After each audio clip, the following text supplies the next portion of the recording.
मुझे तो मेरे देशवासियों को महंगाई की बोझ कम से कम हो, इस दिशा में और भी कदम उठाने हैं और हम उस कदम को उठा के रहेंगे।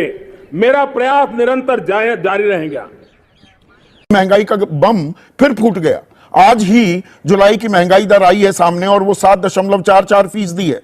ग्रामीण इलाके में तो 7.5 पौने 8% के करीब ये पहुंच गई है और पिछले साल अप्रैल के बाद सबसे उच्चले स्तर पर महंगाई आ गई है। तो ये महंगाई डायन भी खाए जा। नमस्कार दोस्तों, जनसभा न्यूज में आपका स्वागत है। दिन भर से फटाफट बड़ी खबर निकल के आ रही है। बिग ब्रेकिंग बड़ी खबर निकल के आ रही है। गोधरा कांड पर फिर हुई आज लोकतंत्र की जीत। सुप्रीम कोर्ट ने 3 दोषियों को जमानत देने से साफ इंकार कर दिया।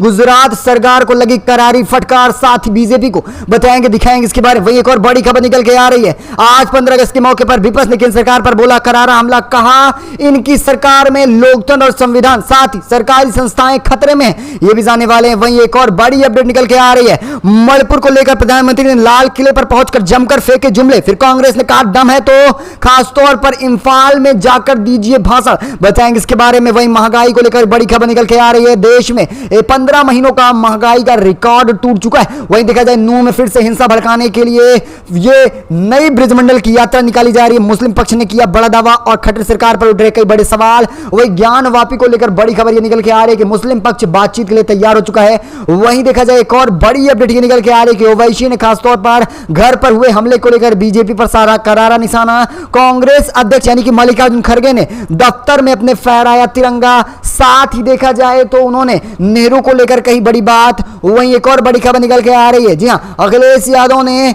आज यानी 15 अगस्त के मौके पर 158 फीट का तिरंगा फहराया। साथ ही मणिपुर घटना को लेकर कह दी बड़ी बात। कहा संकल्प लीजिए ऐसी घटना दोबारा न हो। ऐसी तमाम बड़ी खबरें निकल के आ रही है जो जानना आपके लिए बेहद जरूरी है। लेकिन उससे पहले आपसे एक छोटा सा निवेदन है, अगर आप हमारे चैनल पर नए हैं तो चैनल को सब्सक्राइब बेल आइकन जरूर दबाएगा। दरअसल चलते हैं पहली बड़ी खबर निकल के आ रही है। जी हां, सुप्रीम कोर्ट ने गोधरा वाले कांड को लेकर फिर से लोकतंत्र की जीत कर दी है। दरअसल ये लोकतंत्र की दूसरी जीत है, क्योंकि पहली जीत खासकर राहुल गांधी की सांसदीय बहाली कर सुप्रीम कोर्ट ने जाहिर कर दी है कि अभी भी न्यायपालिका भारत में जिंदा है, क्योंकि लगातार न्यायपालिका पर भी सवाल उठ रहे थे। सुप्रीम कोर्ट ने फरवरी सन 2002 में गुजरात के गोधरा स्टेशन पर खड़ी साबरमती एक्सप्रेस को बोगियों को जला दिया गया था, जिसमें काफी लोगों की मौतें हो गई थी। इन सबको लेकर अब इसमें जो दोषी पाए गए थे उनको रिहा कराने के लिए गुजरात सरकार ने सुप्रीम कोर्ट में एक याचिका दायर कर दी थी। जबकि आपको बताते चले पहले ही सन 2017 में खास तौर पर देखा जाए इन सब मामलों पर जो है हाईकोर्ट ने सजा को बरकरार रखा था और उम्र कैद की सजा सुनाई गई थी। तो यही मामला फिर अब सुप्रीम कोर्ट में पहुंचा। सन 2017 का मामला रहा था गुजरात हाईकोर्ट की तरफ से, और यहां पर फिर से 3 आरोपियों को खासतौर पर उम्र कैद की सजा सुना दी गई है। इसे आप किस तरह से देख रहे हैं? और कहा जा रहा था कि उम्र कैद की सजा ना दी जाए। आप इसे किस तरह से देख रहे हैं? और दूसरी बार ये लोकतंत्र की बड़ी जीत है, क्योंकि अभी गोधरा कांड में जो खासतौर पर हिंदू पक्ष के लोग रहते हैं उन्हें जमानत ही मिलती आ रही थी, और यहाँ खासतौर पर मुस्लिम पक्ष को ही फंसाया जा रहा था। एक बड़ी बात है। और देखा जाए ये जो गुजरात दंगा है, इसी के बेस पर बीजेपी तमाम और राज्यों को गढ़ने की कोशिश कर रही है, जैसे मणिपुर हो गया, हरियाणा हो गए, या फिर ऐसे कोई राज्य अछूते नहीं हैं जो बीजेपी शासन में हो और वहां पर दंगे ना हो। और इन्हीं सब बेसों के जरिए वो फिर से दंगा करा रहे हैं मणिपुर में और हरियाणा में।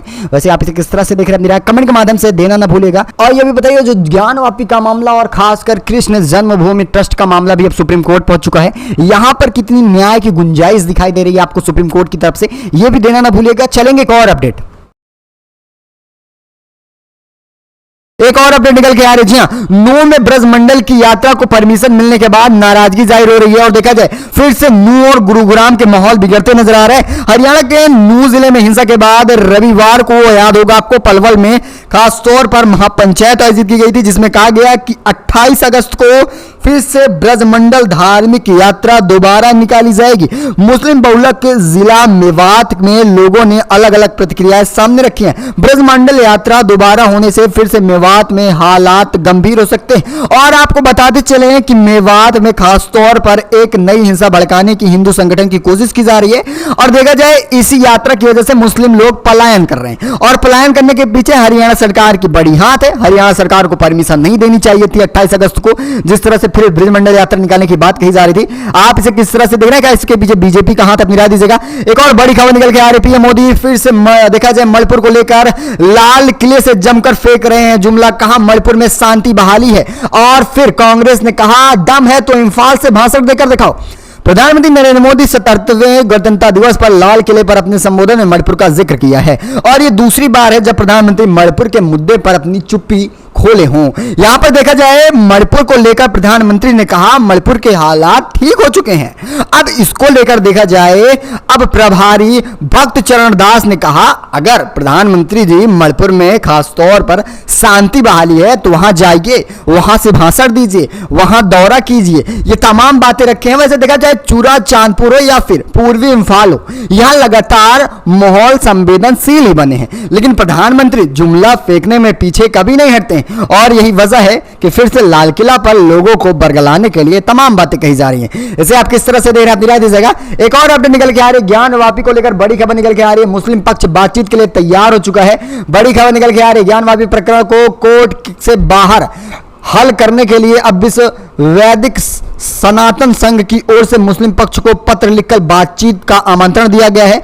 अंजुमन इल्तिमादी मस्जिद कमेटी ने इस पत्र को स्वीकार कर लिया है और साथ ही अब बातचीत के जरिए इस माहौल को निपटाने की कोशिश की जा रही है। इस मामले को लेकर सोमवार को न्यायालय ने 2 अलग अलग मामलों में सुनवाई की थी। इसमें एक मामले में सुनवाई में अब 22 अगस्त को अगली डेट दी गई है। दूसरे मामले की सुनवाई अभी तक नहीं हो पाई है। अब देखने वाली बात होती है क्या अब सनातन संघ के साथ मीटिंग होने के बाद ज्ञान वापी का मुद्दा सुलझता है या फिर इस मामले को सुप्रीम कोर्ट ही सुलझा पाएगा। वैसे आपकी क्या राय है ज्ञान वापी को लेकर। और इसी तरह से देखा जाए कृष्ण जन्मभूमि ट्रस्ट का मुद्दा अब सुप्रीम कोर्ट पहुंच चुका है।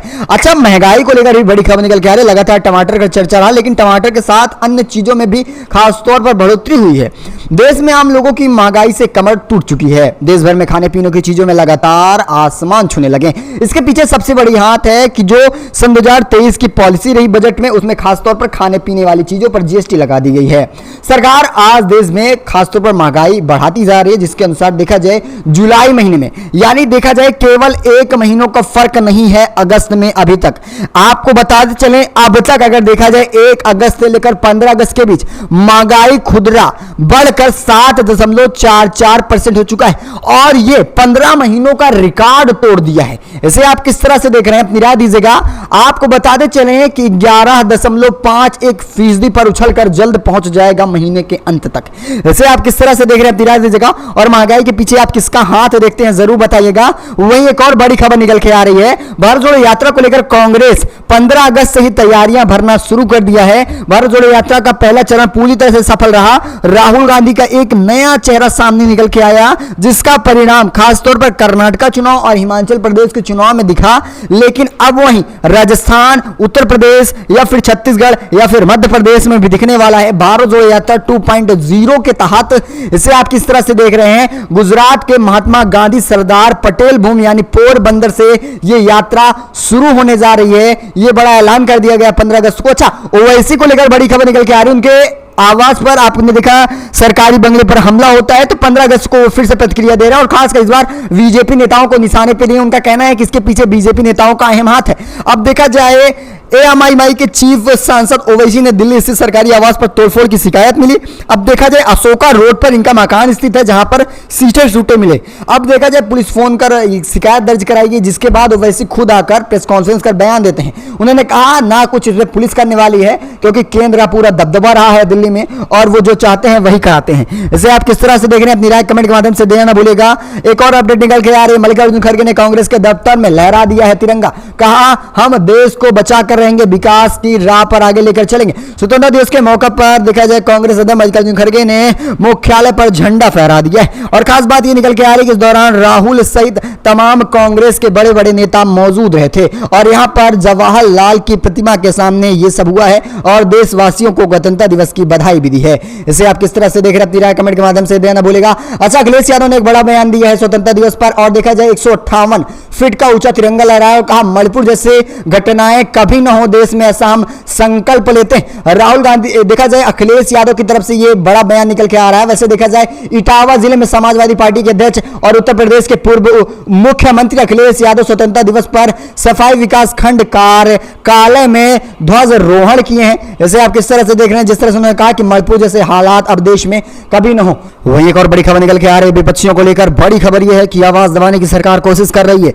15 अगस्त के दिन यह बड़ी बात निकल के आ रही है। लोकतंत्र और संविधान को कुचला जा रहा है। कांग्रेस अध्यक्ष मल्लिकार्जुन खड़गे ने मंगलवार को बीजेपी सरकार पर करारा हमला बोलते हुए विपक्षी को आवाज दबाने का आरोप लगाया है। कांग्रेस अध्यक्ष का कहना है कि आज लोकतंत्र, संविधान, संस्थाएं सभी खतरे में हैं। वो विपक्ष की आवाज को दबाने के लिए नए नए हथकड़े अपना रहे हैं। केंद्रीय जांच ब्यूरो, प्रवर्तक निदेशालय, आयकर द्वारा छापे मारकर खासतौर पर चुनाव आयोग को भी कमजोर किया जा रहा है। उनका कहना है अगर कि देश में खासतौर पर अगर संविधान, लोकतंत्र या फिर किसी भी सरकारी संस्था को बचाना है तो केंद्र में बदलाव होना चाहिए। ये बड़ी बातें मल्लिकार्जुन खड़गे की तरफ से रखी जा रही हैं। जैसे आप किस तरह से देख रहे हैं अपनी राय कमेंट के माध्यम से दीजिएगा। अच्छा, आज 15 अगस्त रहा तो ऐसे मौके पर देखा जाए 24 में चुनाव को लेकर अखिलेश यादव ने बड़ा टीम का ऐलान कर दिया है। चाचा शिवपाल के करीबियों को मिल रहा है टिकट। समाजवादी पार्टी 24 के लोकसभा चुनाव को लेकर अब खासतौर पर पीडीओ के मुकाबला करने के लिए रणनीतियां बिछाना और खासकर अपने जाल बुनना शुरू कर चुकी है।